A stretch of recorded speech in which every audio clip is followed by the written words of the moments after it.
दोस्तों, जैसे पिछले एपिसोड में हमने देखा कि यूहो मिस टांगुडोंग के साथ मिलकर सीनियर यानियन के सामने खड़ा हो गया था, जहाँ पर यूहो कह रहा था कि मैं किसी भी हाल में यूनहान को वापस छोड़कर आऊंगा, क्योंकि मैं एक मासूम बच्चे को जंग के लिए इस्तेमाल होता हुआ नहीं देख सकता। इसलिए हम देखते हैं कि सीनियर यानियन और यूहो मिस टांगुडोंग के बीच एक जबरदस्त फाइट शुरू हो गई थी, जहाँ फाइट के बीच हम देखते हैं कि सीनियर यानियन जानबूझकर हार जाता है, जिसकी वजह से यूहो और मिस टांगुडोंग को वहाँ से जाने का मौका मिल गया और यूहो यूनहान को लेकर वापस मिस ऑरेंज के हवाले कर देता है, जहाँ दूसरी तरफ मिस ऑरेंज को भी अब समझ आ गया था कि कैसे जू टियानरेन उसको और उसके बेटे को टूल की तरह इस्तेमाल कर रहा है, जो बात उसे बिल्कुल भी मंजूर नहीं थी। दूसरी तरफ हम देखते हैं कि वो वापस आकर व्हाइट टाइगर मास्टर ड्यूक को बताता है कि मैं सीनियर ड्यूक की आखिरी ख्वाहिश को पूरा करूंगा, यानी कि जू टियानरेन को जान से मारकर सन मून एम्पायर को हराऊंगा।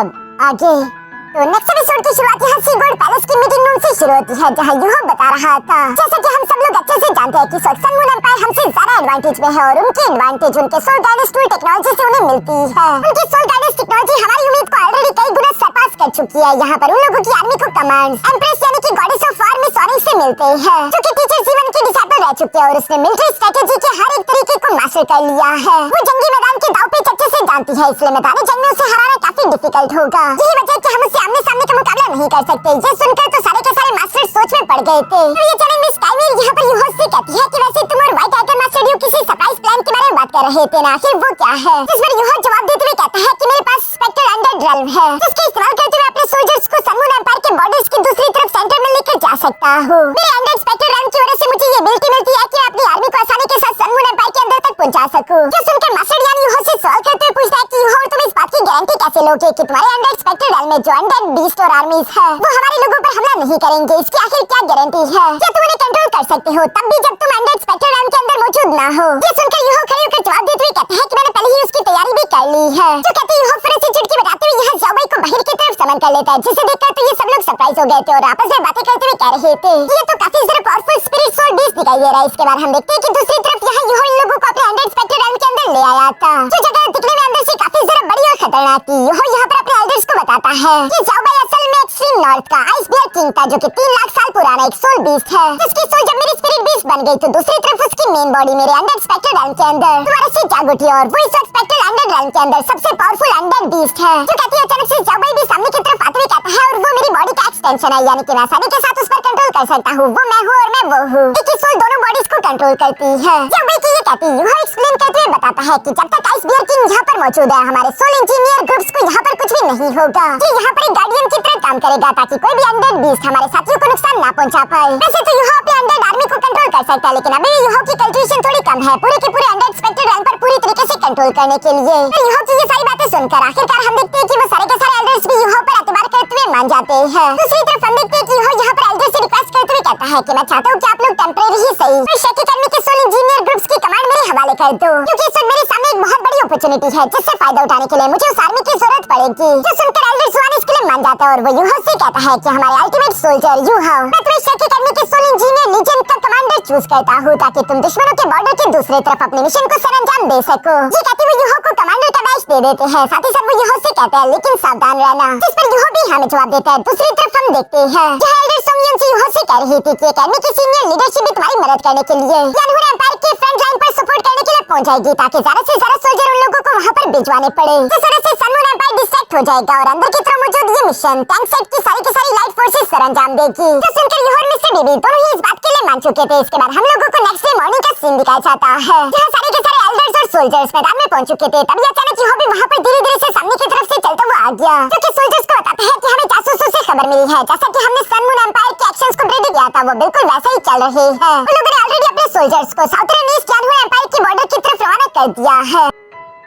अब एक्शन लेने की बारी हमारी है और ये कहती यूहो यहाँ पर अपना बैच दिखाते हुए कहता है कि आज और अभी से मैं यानी कि यूहो यहाँ पर मौजूद इन 3 आर्मीज के ग्रुप की कमांड संभालता हूँ। जो सुनकर सामने की तरफ मौजूद शेकी एकेडमी और टंगसेट के जितने भी सोल इंजीनियर्स थे वो सब के सब यूहो की कमांड को एक्सेप्ट करते हैं। अब यूहो इनसे जो कहेगा ये लोग बिल्कुल वैसे करेंगे। यूहो बताता है कि टंगसेट के सोल इंजीनियर लीजन को मिस्टर बीबी कमांड करेंगे, यानी कि वो उनके अंडर परफॉर्म करेगा और मिस्टर बीबी का साथ देने के लिए जू सेंशी और मिस जियांग नैन थे जो कि डिप्टी कमांडर्स होंगे। इस टंगसेट के सोल इंजीनियर लीजन के अंदर 200 ऐसे कल्टिवेटर्स थे जो कि सारे के सारे सोल एम्परर लेवल के कल्टिवेटर्स हैं, जो कि लाइट कॉम्बैट फोर्सेस है, यानी कि उनकी लड़ने की महारत काफी ज्यादा कमाल की थी। जबकि इसकी दूसरी तरफ सेकंड आर्मी जिसका नाम the heavy artillery soul engineer legion था, जिन्हें यूहो खुद पर्सनली कमांड करेगा और यूहो का साथ देने के लिए डिप्टी कमांडर के तौर पर मिस टांगुडोंग वहाँ पर मौजूद है। इस the heavy artillery soul engineer legion group के अंदर टोटल 1000 सोल इंजीनियर्स थे, जिनके पास 300 लेवल 6 के जू क्रॉसबोस है और साथ ही साथ बहुत बड़े-बड़े फिक्स सोल गाइडेंस कैनन और उनके शेल्स भी इनके पास मौजूद है, जो कि इनके डिस्ट्रक्टिव फोर्स को काफी ज्यादा खतरनाक बना देता है। इसके बाद यह बताता है कि तीसरे नंबर पर आता है force soul engineer legion group, जिनके कमांडर होगा केटा और केटा का साथ देने के लिए डिप्टी कमांडर के तौर पर उसके साथ ज़्याओ मौजूद होगी। इस force soul engineer legion group के अंदर टोटल 1500 सोल मास्टर और सोल इंजीनियर्स थे, जिनके पास 300 सेल्फ प्रोपेल्ड आर्टिलरी प्लेटफॉर्म्स मौजूद है, जो कि इन लोगों की आर्मी को सपोर्ट देने और जंग में आगे की तरफ तेजी से बढ़ने में इनकी मदद करेगी। ये सब कुछ समझाने के बाद यहाँ अपने सोल्जर्स को मोटिवेट करते हुए कहता है कि तुम सब लोग जो इस वक्त यहाँ पर मौजूद है, तुम सब लोग शेक एकेडमी के one of the finest warriors हो, जिन्हें शेक एकेडमी ने अपने रिसोर्सेज का इस्तेमाल करते हुए ताकतवर बनाया है। और अब वक्त आ चुका कि तुम लोग दुनिया को दिखा दो कि तुम लोग किस मिट्टी के बने हो। हम लोगों का बैटलफील्ड जहाँ पर हम लोग लड़ने वाले हैं वो दुश्मनों के बॉर्डर की दूसरी तरफ होगी। वहाँ पर मैं तुम लोगों से बस सिर्फ एक चीज की डिमांड करूंगा और वो होगी मेरे ऑर्डर्स को मानना और उन्हें अच्छे से फॉलो करना, क्योंकि ये जंग हमारे लिए काफी ज्यादा इंपॉर्टेंट है। तुम में से कई सारे लोग मैं जानता हूँ कि टियानहुन एम्पायर से होंगे और मुझे तुम लोगों को बताने की कोई जरूरत नहीं कि टियानहुन एम्पायर किस हाल में है। उन लोगों ने सनमून एम्पायर के हाथों क्या कुछ नुकसान उठाया, कितनी तकलीफें उन लोगों को उठानी पड़ी। ये जंग शेक एकेडमी के नाम को जरा ऊंचा करने के लिए नहीं है, बल्कि ये जंग है हमारे होमलैंड्स को प्रोटेक्ट करने के लिए, हमारी धरती को बचाने के लिए। कोई भी जो कि हमारे होमलैंड को तबाह करने की कोशिश करना चाहता है, हम दूर रहकर हाथ पे हाथ धरे बैठे नहीं रह सके। हमें लड़ना होगा तो तैयार हो जाओ लड़ने के लिए। ये सुनकर शेक एकेडमी और टंग सेट के जितने भी सोल्जर्स थे वो सब के सब यहाँ यूहो के साथ नारे लगाने शुरू कर देते हैं कि हाँ, शेक एकेडमी के लिए, टंग सेट के लिए हम लोग जीत कर आएंगे। जो सुनकर दूसरी तरफ हम देखते हैं कि यूहो अपने गॉड इलेक्ट्रोलाइट्स की पावर्स एक्टिवेट करना शुरू कर देता है और हम देखते हैं कि उसने यहाँ स्पेक्ट्रल अंडरग्राउंड के कई सारे गेट्स को ओपन कर दिया था।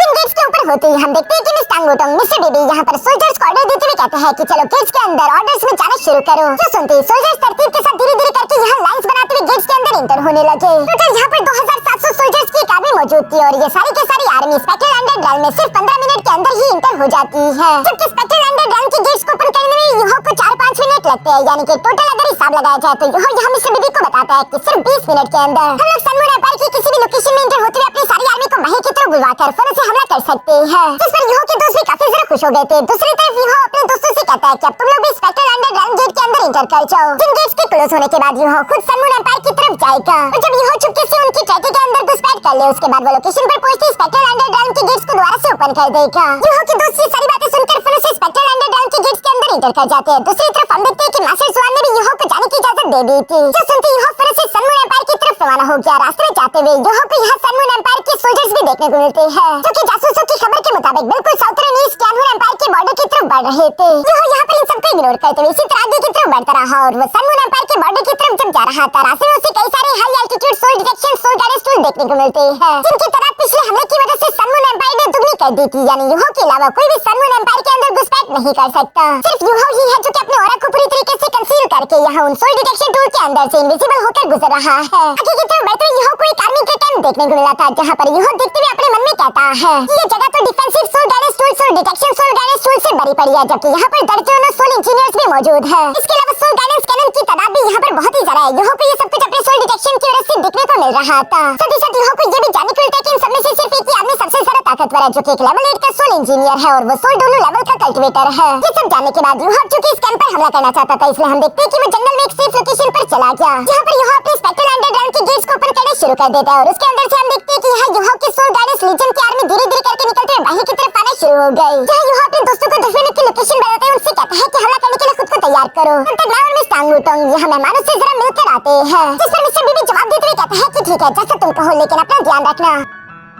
जब सुनने के बाद हम देखते हैं कि यूहो और मिस टांगोटोंग दोनों यहाँ उस कैंप के अंदर की तरफ जाने लगे, जहाँ यूहो ने खुद को तो इनविजिबल किया हुआ था, साथ ही साथ अपने पावर्स का इस्तेमाल करते हुए मिस टांगोटोंग को भी इनविजिबल किया हुआ है, जिस वजह से कोई भी उन्हें देख नहीं पा रहा था। इवन कि कोई सोल डिटेक्शन टूल भी उन्हें डिटेक्ट नहीं कर पा रहा। क्योंकि ये दोनों चलते-चलते कैंप के बिल्कुल सेंटर में पहुंच जाते हैं, जहाँ सेंटर में पहुंचने के बाद हम देखते हैं कि यूहो यहाँ अपने सोल डिटेक्शन टेक्निक को एक्टिवेट करके उसे शेयर करना शुरू कर देता है। और चूंकि यूहो की सोल डिटेक्शन शेयरिंग की रेंज काफी ज्यादा बढ़ चुकी है, तो दूसरी तरफ दूर हम देखते हैं कि मिस्टर बेबी और उसके दोस्त भी ये सब देख पा रहे थे। जो सब कहने के बाद हम देखते हैं कि सेंटर में यहाँ यूहो चुटकी बजाते हुए खुद से और मिस टांगोटोंग से इनविजिबिलिटी को हटा देता है, जिस वजह से ये दोनों देखने लग गए थे। सनमून एम्पायर के सारे सोल्जर इन्हें चारों तरफ से घेर लेते और वो लोग हैरान होते हुए कह रहे थे, क्या है तुम दोनों यहाँ पर अचानक से कैसे आ गए? तुम दोनों हो कौन? लगता है कि दुश्मन का हमला हुआ है। और इसी के साथ यहाँ सायरन्स बजना शुरू हो जाते हैं, जबकि वो सोल डोलू मास्टर भी यहाँ फौरन से लोगों के सामने आते हुए अपने सोल रिंग्स को एक्टिवेट करते हुए कह रहा था कि क्या तुम दोनों मरने की ख्वाहिश रखते हो? जो तुम दोनों ने हमारे कैंप के अंदर घुसपैठ करने की हिम्मत की। जो सब बोलती वो फिर से अपने सोल्जर्स को हमला करने का ऑर्डर देते हैं और हम देखते हैं कि यहाँ पर मौजूद जितने भी सोल गाइडेंस टूल्स थे और सोल्जर्स थे वो सबके सब यूहोर मिस टांगुटुंग पर हमला बोल देते हैं। पर यूहोर मिस टांगुटुंग को ये देखकर जरा भी फिक्र नहीं होती, बल्कि वो एक दूसरे का हाथ पकड़ते हुए अपने soul fusion skill eye of destiny soul shock को एक्टिवेट कर लेते हैं। जिस वजह से हम देखते हैं कि यहाँ पर एक पावरफुल वेव चारों तरफ फैल गई थी और ये सोल शॉक इतना ज्यादा खतरनाक था कि वहाँ पर मौजूद जितने भी सोल्जर्स थे वो फिर जमीन पर जा गिरे। इवन के सोल गाइडेंस टूल्स भी यहाँ जमीन पर जा गिरते हैं। इनमें से बहुत सारे लोग तो जान से मारे भी गए थे। यूहो कह रहा था कि कमांडर बिल्कुल भी रहमदिल नहीं हो सकता, उसे मजबूरन सख्ती दिखानी ही होती है। जंगों के लिए ये इंपॉर्टेंट भी था। दूसरी तरफ हम देखते हैं कि वो सोल डोलू मास्टर अभी भी जिंदा बच चुका है, जो कि दोबारा से अपने पैरों पर खड़ा होने लगा है। साथ ही वो कह रहा था कि ये दोनों इंट्रूडर्स बहुत ही ज्यादा ताकतवर है, साथ ही साथ इनकी टेक्निक्स बहुत ही ज्यादा अजीब है। इन दोनों की चालाकी को मैं समझ नहीं पाया, लेकिन अब मुझे कुछ भी करके इन दोनों को यहाँ पर रोक कर रखने होगा। तब तक तो रोकना होगा जब तक हमारी रीइंफोर्समेंट यहाँ पर पहुँच नहीं जाती। जो बोलती वो अपने एक लेवल 8 के सोल गाइडेंस कैनन को बाहर की तरफ समन करना शुरू कर देता है ताकि वो इन दोनों पर हमला कर सके। साथ ही वो गुस्से में कह रहा था कि मैं तुम दोनों को नहीं छोड़ूंगा। पर ये तो सिर्फ उसकी गलतफहमी थी, क्योंकि हम देखते हैं कि यूहोर मिस टांगुटुंग ने दोबारा से एक बार फिर से अपने सोल इंपैक्ट टेक्निक को तैयार करना शुरू कर दिया, जिनकी पावर्स को महसूस करके अब इस सोल डोलू लेवल कल्टिवेटर को समझ आ गया था कि ये तो उन दोनों के सामने बस एक चींटी के बराबर है। और बाकी में यूहोर मिस टांगुटुंग का वो सोल इंपैक्ट टेक्निक बहुत ही ज्यादा डेंजरस था, जो कि सीधा आकर इस कल्टिवेटर को हिट कर देता है। जिसके साथ उस सोल डोलू मास्टर की कहानी यहाँ पर खत्म हो गई, लेकिन उसके मरते साथ ही यहाँ इस कैंप के सिग्नल्स एक्टिवेट हो गए। इसे सोल टूल इंप्लेसमेंट सिग्नल्स कहते हैं, जो कि पास में मौजूद दूसरे कैंप को सिग्नल पहुंचा देता है कि कैंप नंबर 1 पर हमला हो चुका है। पर ये जानकर तो वो लोग काफी ज्यादा शॉक हो गए थे कि आखिर ऐसा कैसे हो सकता है। सिर्फ 5 मिनट के अंदर पूरे के पूरे कैंप के सोल इंजीनियर्स अचानक से गायब कैसे हो सकते हैं। लगता है कि वहाँ पर मौजूद दुश्मनों की तरफ जा रहा होगी, इसलिए वहाँ का मौजूद कमांडर अपने ट्रूप्स को फिर से रीइंफोर्समेंट के लिए वहाँ की तरफ रवाना कर देता है। साथ ही साथ उस कैंप के आसपास यहाँ प्रोटेक्टिव बैरियर्स को भी एक्टिवेट कर चुका था ताकि कोई भी अंदर या फिर बाहर ना जा सके। यूहोर मिस टांगुटुंग यहाँ अंदर की तरफ मौजूद थे, जो देखकर यूहो को फिक्र नहीं होती। बेटा वो मुस्कुराते मिस टांगुटुंग से कहता है कि असली शो तो अब शुरू होगा, और ये कहते हैं यूहो फिर अपने heavy artillery soul engineer legion को ऑर्डर देते हुए कहता है मेरे स्पिरिचुअल गाइडेंस को फॉलो करो। मैंने तुम लोगों के लिए जो मार्क लॉक किया है उस जगह पर हमला करना।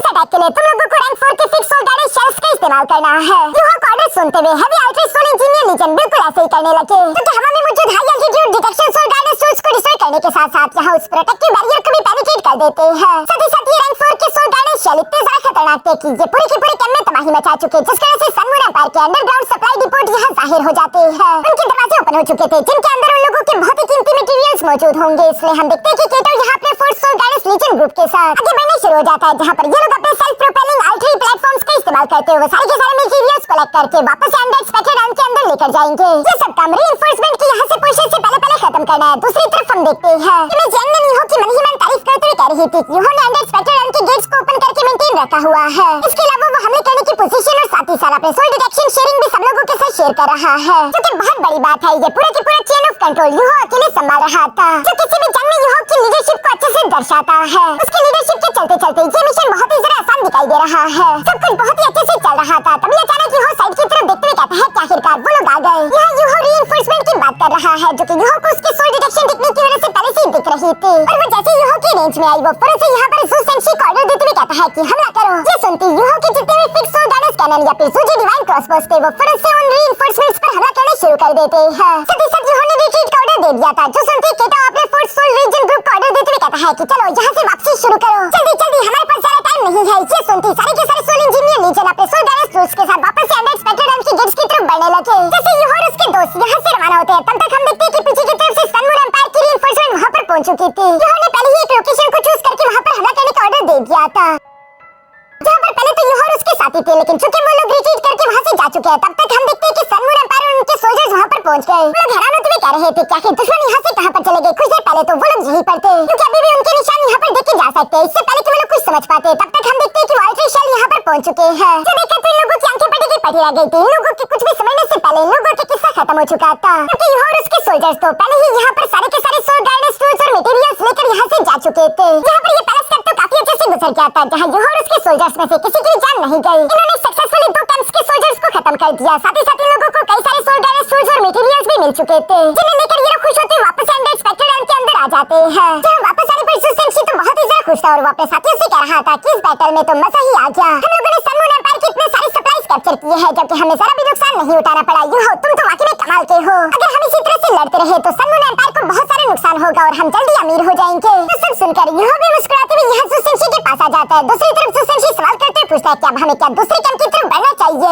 इस पर यूहो जवाब देते हुए कहता है कि हम आसपास के सारे कैंप्स को डिस्ट्रॉय कर सकते हैं, लेकिन इससे सनमून एम्पायर को ज्यादा नुकसान नहीं पहुंचेगा। हम लोगों का सबसे बड़ा एडवांटेज ये है कि मैं इतनी बड़ी आर्मी को हूँ, इसलिए सिर्फ 2 दिन के अंदर ही हम उनके बहुत सारे बड़े बड़े मेजर सिटीज पर हमला कर देंगे। एक चीज का हमें ध्यान रखना होगा कि दुश्मन हमारी लोकेशन को डिटेक्ट करके हमें पिन डाउन ना कर ले, क्योंकि अगर एक बार हम लोग पकड़े गए और हमें face to face sun moon empire की आर्मी का सामना करना पड़ा तो इससे हमें बहुत सारा नुकसान उठाना पड़ेगा। इस पर मिस्टर बीबी जवाब देते हुए कहता है कि हाँ तुमने सही कहा, और इसीलिए मुझे लगता है कि हमें सन मून एम्पायर के सिर्फ एक ही इलाके पर फोकस नहीं करना चाहिए, बल्कि हमें पूरे के पूरे सन मून एम्पायर के अलग अलग सिटीज और अलग अलग कैंप पर हमला करना होगा, ताकि उन्हें हमारी एग्जैक्ट लोकेशन और पिन पॉइंट पोजीशन ना मिल पाए। मैं चाहता हूँ कि उन्हें बिल्कुल भी समझ ना आए कि अगला हमला कहाँ पर होगा। मैं चाहता हूँ कि वो लोग भी उसी खौफ और तकलीफ में जिए जो कि उन्होंने टियानहुन एम्पायर को दी है। तो सब सुनकर दूसरी तरफ सुसेंची भी खड़े होते हुए यूहो से कहता है कि यूहो तुम हमारे सुप्रीम कमांडर हो, तुम जो कहोगे हम बिल्कुल वैसा ही करेंगे। वैसे भी हम सब तुम्हारी जिम्मेदारी है, तुम जहाँ पर हमें लेकर जाओगे हम वहाँ जाएंगे, तुम हमें जहाँ लड़ने को बोलोगे हम वहाँ लड़ेंगे, तुम बस सिर्फ ऑर्डर करो। चलो मिलकर एक साथ सन मून एम्पायर को अच्छा सबक सिखाते हैं, उन्हें बताते हैं कि जब हम गुस्से में आ जाए तो हम क्या कर सकते हैं। ये सुनकर तो यूहो भी स्माइल देते हुए कहता है नेकी और पूछ पूछ। चलो फिर और ज्यादा टाइम ना जाया करते हुए हमला शुरू करते हैं, और इसी के साथ हम देखते हैं कि यूहो और उसके साथियों ने अगला हमला करने के लिए ओक सिटी को चूज किया था, जो कि सन मून एम्पायर के एक दूसरे बॉर्डर पर मौजूद है, और वो जगह ठंड से भरी पड़ी है। अरे वहाँ पर मौजूद सोल्जर ठंड से कांप रहे थे, जहाँ पर एक सोल्जर कहता है कि क्या तुम अपना पैरा नहीं देने वाले। दूसरा सोल्जर जवाब देते हुए कहता है कि आखिर हमें इतनी मेहनत करने की क्या जरूरत, वैसे भी हम लोग बॉर्डर से बहुत ही ज्यादा दूर है, यहाँ तक तो हमारे दुश्मन ममालिक की फौज चाहकर भी नहीं पहुँच सकती। यहाँ पर मौजूद जब ये लोग इसी गलतफहमी में जी रहे थे, तभी अचानक हम देखते हैं कि ऊपर की तरफ मौजूद एक सोल्जर की नजर जंगल में मौजूद एक बड़ी सी आंख पर पड़ गई थी, जो कि बहुत ही ज्यादा अजीब दिखाई दे रही है। उसे समझ नहीं आ रहा था कि आखिर ये क्या है, क्या मुझे इल्यूशन दिखाई दे रही है। वो अपनी आंखें साफ करके दोबारा देखता है और उसे जानने को मिलता है कि असल में उन पर दुश्मनों का हमला हो चुका है, और ये देखते ही उसकी आंखें फटी की पड़ी रह गई थी। इतनी बड़ी आर्मी को अपनी तरफ बढ़ता हुआ देखकर तो उसके पैरों तले जमीन ही खिसक जाती है, और वो डरते हुए कहता है कि ये तो दुश्मन है, और ये लोग इतनी दूर तक यहाँ कैसे पहुँच गए, चूंकि ओक सिटी बॉर्डर से बहुत ही ज्यादा दूर थी, इसलिए यहाँ पर पैरा बिल्कुल भी सख्त नहीं था। और हम देखते हैं कि और उसके साथियों ने सिर्फ एक ही घंटे के अंदर पूरी की पूरी सिटी को टेक डाउन कर दिया। सुसेंची तो ये देखकर हंसते हुए कहता है कि पूरी की पूरी डोलू कॉन्टिनेंट की हिस्ट्री में आज से पहले ऐसा कभी नहीं हुआ होगा। तो सुनकर यूहो दूसरी तरफ मुस्कुराते हुए ब्रदर कीटो से सवाल करते हुए पूछता है कि सप्लाईज की क्या सूरत हाल है। ब्रदर कीटो जवाब देते हुए कहता है कि ओक सिटी को तबाह करने के बाद वहाँ पर हमें बहुत सारी सप्लाईज मिली, हमने उनमें से ज्यादातर तो निकाल ली है, और जो बाकी बच गई थी हमने उन्हें जलाकर राख कर दिया ताकि वो सन मून एम्पायर के भी काम ना आ सके। जबकि मिस यंग ने यूहो को बताती है कि हमें इस जंग में इतनी ज्यादा सप्लाईज मिली है कि अब तो हमारी स्टोरेज फुल हो गई है, सप्लाईज के बड़े बड़े पहाड़ बन चुके हैं। मुझे लगता है कि हमें 4 बड़े बड़े लार्ज स्टोरेज हाउसेज बनाने होंगे ताकि हम बाकी के सप्लाईज को वहाँ पर स्टोर कर सके। ये सब सुनने के बाद मिस्टर बीबी यूहो से सवाल करते पूछता है कि कमांडर बताइए कि आखिर अगला टारगेट हमारा कौन सा होगा। ये सुनकर यूहो नक्शे पर मार्क करते हुए बताता है कि ये है हमारा अगला टारगेट। फिलहाल तो हमें वो जगह नहीं बताई जाती, लेकिन इसी सस्पेंस के साथ हमारा ये एपिसोड यहीं पर खत्म